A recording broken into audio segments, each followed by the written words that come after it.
علماء یو واقع لیکلی ده و یو سړی و غریب غوندې غره ته به تلو لرګي به یې کول آب یې راوړه او بیا به یې خلاصول په غره کې یو د جناتو کې یو قسم چې دی د دیوان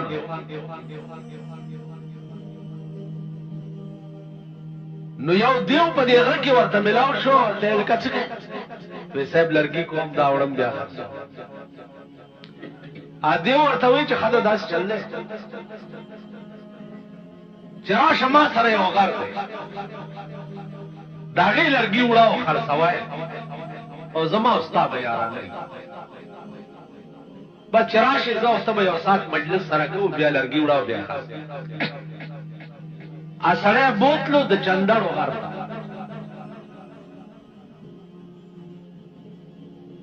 چندړ به ګویا عزیزانو تاسو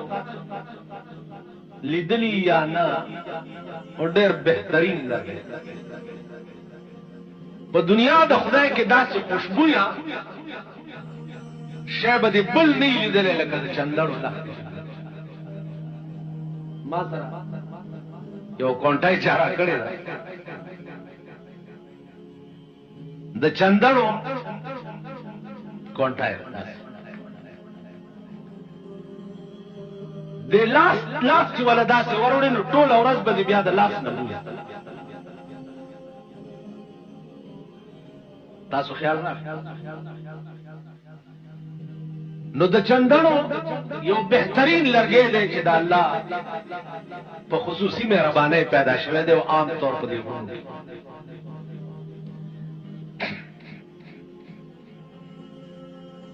د دیو دغه سړي اشنایي شوه سړی بتلو دیو سره به څه ساعت نیم مجلس وکړو بیا به یې د چندړو لرګي راوړه او خرڅول لوی مالدار چې لوی مالدار شو نو څو ورځې دا سړی بیمار شو غره ته لاړ نړو چې غره ته لاړ نړو دیو خیال وکړو چې دا زما یار نه راځي راته ښکاري چې بیمار اوس یې کور ماته نه دی معلوم خو زه پاس نه به وګورم د شپې چې کم کور کې ډیوه بلیږي نو هغه کور کې پخوا به ډیوه هغه کور کې بلیده چې کم کور کې به بیمار هر کور کې ډیوې چرته بلیده یا ټوله شپه ډیوې چا بلول او کم کور کې به بیمار نو هغه ته به ډیوه بلیده پاس نه کتلی یو کور کې نری غوندې رڼا ختن را روان شوی دی چې راغلی مغه د یار کور اواز یې کړی چې ورته یې چا د غره اشنا دی راغلی دی ستا تپوس ته ښه دی چې دننه راشي د انسان په شکل کې دی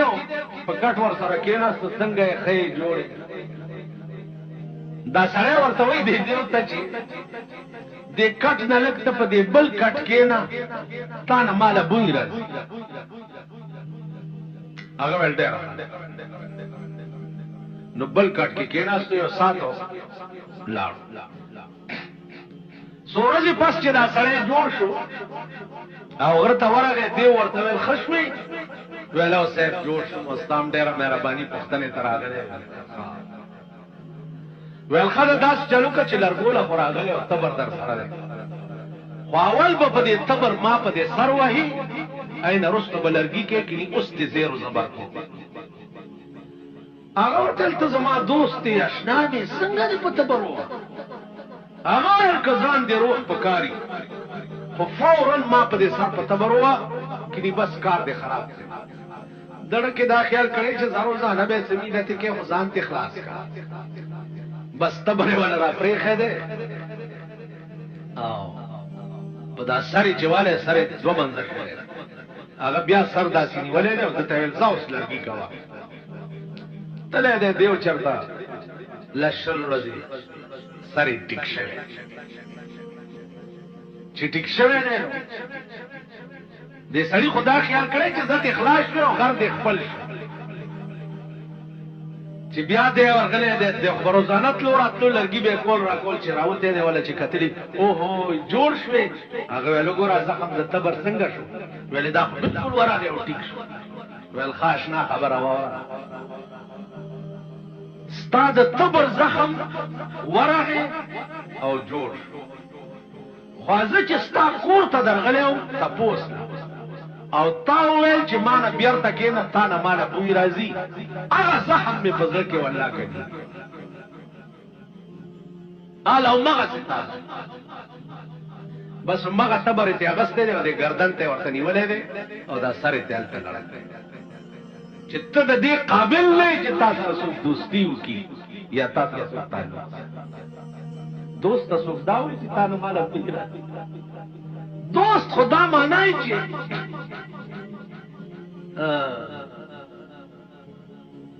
ایو شاعر وای چې کومه خوشبوئی می چې د یار د په خوله کې کومه خوشبوئی می چې د یار د په خوله کې داسې خوشبوئی د عطاری د علی زما د محبوب د خولې بوئی چې ده په خدای قسم کدا سي بوئی د عطاری په ټول دکان کې تاسو خیال نو هغه ته وایي چې ته دې قابل نه چې تاسو سره څوک تعلق وساتي یا تاسو سره څوک دوستي نو زما عزیزانو د حدیث مقصد او غرض دا دی چې د جبه زخم دا د لاس د ضرب نه لکها درجه دا وجه ده چې حدیث کې جناب رسول الله صلی الله علیه وسلم او فرمایل چې خو مسلمان هغه دی چې داغه د جبه نه او داغه د لاس نه بل چا په ضرر نه رسي نو الله دې زمون جبه داسې کی چې څنګه پیغمبر ویلي او پیدا کړی دی الله انسان ابو الجن پلار د پیریانو دا خالص لمبه د اور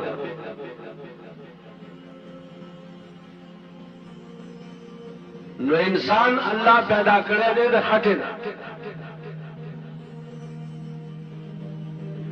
او پیریان پیدا دي د خالص لمبه د اور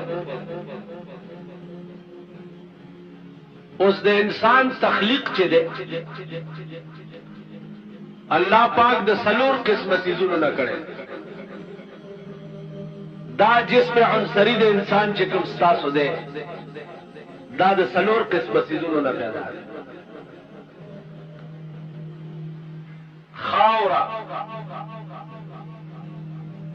اور هوا اندازہ کوي تاسو سلور قسم سيزونو ته عناصر اربعه وایي نو سلورم شی وبدي دا خاورا دا په اوبو باندې الله لمدا کړه او بیا په اور باندې اوچکړه او په هوا کې اودرو گویا د آدم علیه السلام جسد اقدس چې ده هغه د سلورو سيزونو نه پیدا خاورا اور اوب او هوا دې سلورو سيزونو ته عناصر اربعه وایي نو گویا دا جسم عنصری د انسان چې ده د قران کریم په تقاضا دا د سلور سيزونو نه پیدا بیا د دې خنبیر چې دغه خاور خنبیر سلوخ کاله پروت اوس د دې سلوخ تو کالو پته څنګه ولګیدا چې د آدم علی السلام د خاور خنبیر سلوخ کاله پروت واقعا داوا چې د رسول الله صلی الله علیه وسلم زمانہ او د یو سړي دوستو او ډېر جاني دوست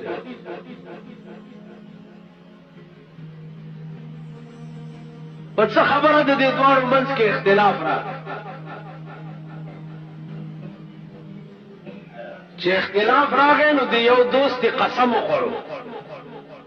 چې والله لا اکلم معك حين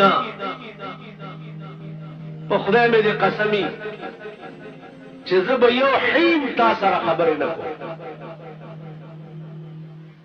لفظ حین او حین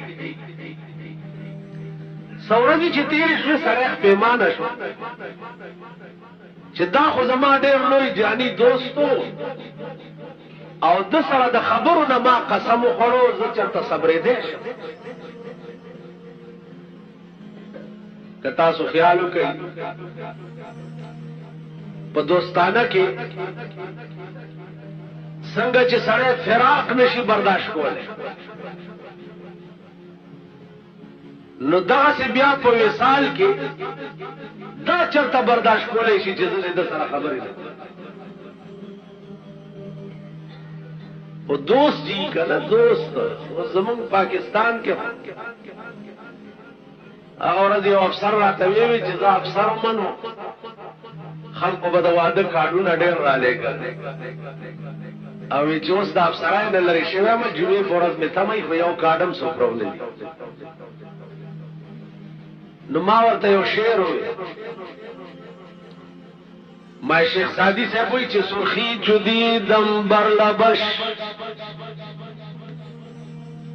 سرخی چو دیدم بر لبش گفتم که این چی کردی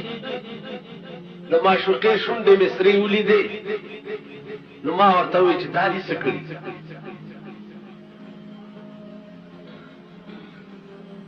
سرخی چو دیدم بر لبش گفتم که این چی کردی گفتا که خون عاشقا میں بر بپیالا پیتایم وراته وی دا شونډې مې ځکه سرې دي چې دا مې د عاشقانو وینې ډکې ډکې پیالې څښلې نو شیخ سادی وی چې ما ورته وی چې گفتم که خون عاشقا ضایع چرا میرے اختی ما وی چې دا د عاشقانو وینې هسې فضول ولې تویې و معشوقه راته وی چې گفتا که سادی دور شو در اینجایی دستور است وراته وی شیخ سادی لري شته پوسونه ډېر مکوا زمونږ د دې ملک دا رواج دی چې معشوقې د عاشقانو ویني نو ما وی ماما ته په پاکستان کې اوسېږي پاکستان